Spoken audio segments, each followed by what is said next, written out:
Have you guys heard of the New York Minute? Well, I got Steve, and this is the Mold Maker Minute. This is an introduction to something they're expanding on to educate an audience on mold. You can find that on Instagram at Zero CNC, YouTube at Zero Tolerance CNC, or on LinkedIn on my buddy Steve's page. So Steve, take it away, my friend. All right. All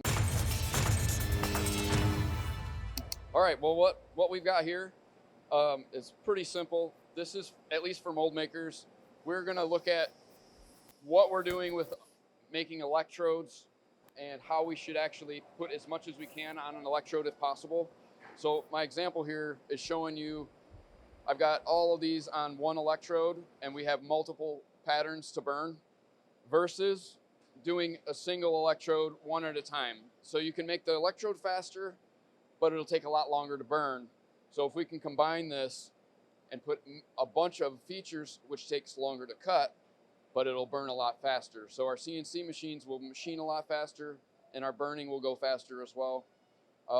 That is the Mold Maker Minute. What we've got is trying to be efficient in our EDM department, and that's just one of those small tricks that once you get it, you'll want to apply it to everything you can.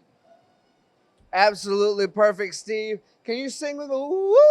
Yes, that's the Mold Maker Minute. All right, Steve. All right. I look forward to seeing more of these All all over social media. Steve's big into educating the next round of engineers out here, especially in mold making. We are bringing it back. And you let me know if you have any questions. We can reach out to Steve anytime. Obviously, MTDCNC can help you. But obviously, as well, leave it in the comments. Let us know. Communicate with us. We want to give you the information that you deserve, want, and desire.